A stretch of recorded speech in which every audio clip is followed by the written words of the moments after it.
Miami is famous for its beaches and nightlife, a vibrant city known for its Art Deco architecture and sun-soaked shores.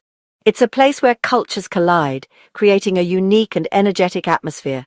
But tonight, under the bright stadium lights, it belonged to football. The beautiful game had taken center stage, transforming this iconic city into a battleground of passion and skill. The Hard Rock Stadium was unrecognizable, a familiar landmark transformed into something truly extraordinary. It was no longer just a venue, it was a cauldron waiting to boil over, transformed into a cauldron of South American passion, a vibrant display of unwavering support and fervent dedication. The air crackled with anticipation, a tangible energy that vibrated through the stands. Tens of thousands of Boca Juniors fans flooded the stands, a sea of blue and gold engulfing the stadium. They had travelled far and wide, their hearts filled with hope and their voices ready to roar. Turning the venue blue and gold, a powerful symbol of their unwavering loyalty and the rich history of their beloved club. Every flag, every banner told a story of triumphs and tribulations, of legends and legacies. The energy was electric, the air thick with anticipation and song, a symphony of chants and cheers that echoed through the night. The scent of flares filled the air, adding to the intoxicating atmosphere. La Doche, Boca's legendary supporters, the heart and soul of the club, were in full voice. Their presence was a force to be reckoned with, a testament to the unwavering passion that defines Boca Juniors, led a relentless chorus that shook the stadium, a wave of sound that crashed over the pitch and reverberated through the city. Their voices were a weapon, a source of strength for their team and a daunting challenge for their opponents. Every Boca touch was met with thunderous approval, a roar of encouragement that spurred the players on, fueling their determination to succeed. The crowd was a living, breathing entity, intimately connected to every pass, every tackle, every shot, every Benfica move, with a wall of whistles, a cacophony of disapproval designed to unsettle and intimidate. The pressure was immense, the atmosphere hostile, a true test of character for the visiting team. It felt less like Miami, a city known for its glitz and glamour, its laid-back vibe and sunny disposition. More like Buenos Aires, La Bombonera reborn in Florida, a slice of Argentine football heaven transported to the Sunshine State. The spirit of Boca Juniors had taken over, transforming the stadium into a replica of their iconic home ground. The noise was overwhelming, a constant barrage of sound that threatened to drown out all other senses. A living, breathing force that set the tone for the night, dictating the rhythm and intensity of the match. It was a reminder of the power of football, its ability to unite and ignite passions. Benfica's players looked like visitors in hostile territory, their faces etched with a mixture of determination and apprehension, dwarfed by Boca's presence, both on the pitch and in the stands. They were facing not just a team, but an entire nation of supporters. The fans weren't just spectators, they were an integral part of the team, a driving force behind every attack and a shield against every threat. They were the 12th man demanding victory, their voices urging their team forward, their passion fueling their every move. This was more than a match. It was a clash of cultures, a battle of wills, a spectacle of sporting drama. It was a declaration of identity and pride, a celebration of everything that makes Boca Juniors so special. The stage was set for a classic, a night that would be etched in the memories of all who witnessed it, with the crowd's passion fueling every moment, every tackle, every pass, every shot. The energy was palpable, the atmosphere electric. In this electric atmosphere, the players had no choice but to rise to the occasion, to embrace the challenge and deliver a performance worthy of the fans' unwavering support. The Club World Cup had arrived, bringing with it the promise of thrilling competition and unforgettable moments, and Miami was getting a masterclass in Argentine football culture, a vibrant and passionate display of the beautiful game at its finest. Tonight, football was everything, a unifying force that transcended borders and brought people together in a shared celebration of sport and passion. This wasn't just another fixture, another game on the calendar. This was different. The air crackled with anticipation, a sense of importance that transcended the usual league match. This was a global stage, a chance to etch their names into footballing history. It was the opening match of Group A in the newly revamped FIFA Club World Cup, a tournament promising a clash of titans, a true test of global supremacy. The stakes were higher, the competition fiercer, and the world was eager to witness the unfolding drama. For Boca Juniors, the pride of Argentina, it was a golden opportunity to prove themselves, to showcase their South American flair against Europe's established elite. A chance to silence the doubters and reaffirm their status as a global powerhouse. They carried the hopes of a nation on their shoulders. With the formidable Bayern Munich looming large in the group stages, a team renowned for their tactical prowess and relentless attacking force, every single point was going to be a hard-fought battle. The margin for error was razor-thin. Every point was vital, a precious commodity in this high-stakes tournament. Each goal, each tackle, each save could be the difference between advancing to the next round and an early exit. The pressure to perform was immense. The pressure was immense, a palpable weight felt by everyone involved. A loss in this opening fixture would be nothing short of a disaster, potentially derailing their entire campaign before it even truly began. The consequences were significant. Both the passionate fans who had travelled from across the globe to witness this spectacle and the players who had dedicated their lives to reaching this stage felt the immense weight of expectation. The hopes and dreams of millions rested on their shoulders. Benfica, the pride of Portugal too, arrived with burning ambition and a supremely talented squad, eager to make a statement on the world stage. They were not here to simply participate, they were here to conquer. The clash between these footballing giants was far more than just a game of skill and strategy. It was a captivating battle of continents, a fascinating collision of contrasting styles, and a profound examination of differing footballing philosophies. South American passion versus European precision.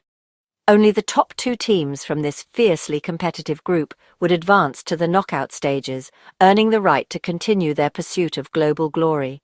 So every single moment mattered, every pass, every tackle, every decision held the potential to swing the balance of power. The tension in the stadium was palpable, thick enough to cut with a knife, as the teams lined up in the tunnel, ready to emerge onto the hallowed turf. The roar from the stands was deafening, a cacophony of sound that reverberated through the very foundations of the stadium. For Boca Juniors, this match was about more than just club glory. It was a matter of national pride, a chance to represent Argentina on the world stage. And for Benfica, it was about upholding European prestige, demonstrating the strength and quality of Portuguese football. The stakes were sky-high, reaching stratospheric levels, and both sides were acutely aware of the magnitude of the challenge that lay ahead. This was about far more than just 90 minutes of football. It was about something far more profound. It was about creating a lasting legacy, a moment that would be etched in the annals of footballing history for generations to come. The referee blew the whistle, a shrill sound that pierced the electric atmosphere. And with that whistle, the journey for global glory officially began. The quest for the ultimate prize was underway. The first chapter of their Club World Cup story was now officially underway, the narrative unfolding before the eyes of the world. The entire world was watching with bated breath, eager to witness the drama, the passion, and the sheer brilliance of the beautiful game. The whistle blew, and Boca Juniors exploded out of the gates with a clear game plan. They were determined to set the tone early. The team was feeding off their fans' incredible energy, a vibrant sea of blue and gold that filled the stadium. The atmosphere was electric, a true testament to the passion of Boca supporters. They pressed high up the pitch, suffocating Benfica's midfield and disrupting their rhythm. This relentless pressure forced Benfica into mistake after mistake, creating opportunities for Boca to capitalize. The Portuguese side looked rattled and struggled to find any composure. The pressure paid off handsomely in the 12th minute, a crucial early breakthrough for the Argentinian side. A loose Benfica pass, a direct result of Boca's intense pressing, was swiftly seized by Boca's alert midfield. A quick, incisive move wide opened up space on the flank. A dangerous low cross was whipped into the penalty area. It caused absolute chaos in the box, a scramble for possession amidst a sea of legs. The ball fell perfectly to Miguel Merentiel, affectionately known as La Bestia, lurking with intent. He spun expertly and smashed it home with ruthless efficiency, leaving the Benfica goalkeeper with no chance. The stadium erupted in a frenzy of pure, unadulterated joy. It was blue and gold joy everywhere you looked, a scene of pure footballing elation. Merentiel's celebration was wild and passionate, a release of pent-up emotion, but the real party, the true explosion of emotion, was happening in the stands amongst the Boca faithful. Flares were lit, painting the night sky in vibrant colours. Banners waved proudly, displaying the club's rich history and unwavering support. And deafening songs, filled with passion and pride, filled the Miami air, creating an unforgettable atmosphere. Boca's early goal was the dream start they had hoped for, a perfect beginning to the match. It was a reward for their relentless, high-energy approach, a testament to their tactical preparation. Benfica looked visibly stunned and struggled to regain their composure after conceding. They seemed unable to cope with Boca's relentless intensity and the sheer pressure they were under. The Argentines, buoyed by their early success, kept pushing forward with unwavering determination. They were relentlessly hunting for a second goal to further solidify their advantage. The Miami night buzzed with anticipation and excitement. There was a palpable sense of a Boca masterclass potentially unfolding before their very eyes. The lead was firmly theirs, a tangible reward for their early dominance. And so was the momentum, swinging decisively in Boca Juniors' favour. The fans, sensing a special night, wholeheartedly believed this was just the beginning of something truly memorable. Boca didn't let up after their opener. Benfica were pinned back, struggling to breathe under Boca's relentless pressure. The second goal felt inevitable, and it came in the 25th minute. A corner from the right, whipped in with pace. Rodrigo Battaglia soared above everyone, powering a header into the net. 2-0, and the stadium exploded again. Battaglia's goal was pure determination and strength, a symbol of Boca's dominance. The fans celebrated wildly, sensing a famous victory. Benfica looked lost, their manager desperate for answers. Boca were in total control, dictating every aspect of the game. The party in Miami was in full swing. Boca's grip on the match seemed unbreakable. Just as Boca seemed set to cruise, Benfica found a lifeline. Near halftime, Ángel Di María sparked an attack, weaving into the box. A desperate Boca tackle brought him down. VR confirmed the penalty. The stadium held its breath as Di María, an Argentine facing Boca, stepped up. The pressure was immense, the noise deafening. Di María stayed cool, sending the keeper the wrong way and slotting it home. Suddenly it was 2-1, and the mood shifted. Benfica's fans roared to life. Boca's supporters grew anxious. The goal changed everything, injecting new hope into the contest. Boca's dominance was now under threat. The first half ended with tension crackling in the air. Benfica had a way back. The match was wide open again. The second half turned scrappy, the tension boiling over. Benfica, energized by their goal, played with new aggression. Hard tackles flew in and tempers flared. Benfica's Andrea Belotti saw red for a reckless challenge, down to 10 men. Boca fans celebrated, but the chaos wasn't over. Soon after, Boca's Nicolás Otamendi was sent off for a cynical foul. Both teams were reduced to 10 and the match became frantic. The structure vanished, replaced by desperation and passion. The final minutes promised pure drama. With both sides down to 10, the game exploded into end-to-end chaos. Benfica pressed forward, desperate for an equaliser. In the 88th minute, Di María delivered a perfect corner. Nicolás Otamendi rose above the crowd, heading powerfully into the net. Benfica's fans erupted. Boca's were stunned into silence. The comeback was complete. 2-2. The final moments were wild, both teams searching for a winner. The whistle blew on a dramatic draw. Players collapsed, spent from a match full of twists. The Club World Cup had delivered a classic. As the dust settled, the emotions couldn't have been more different. For Benfica, it was a heroic point gained. Down 2 goals, down to 10 men, yet still alive. Their comeback showed grit and belief, keeping their hopes alive in a tough group. For Boca, it felt like a defeat. 2 points lost after such a dominant start.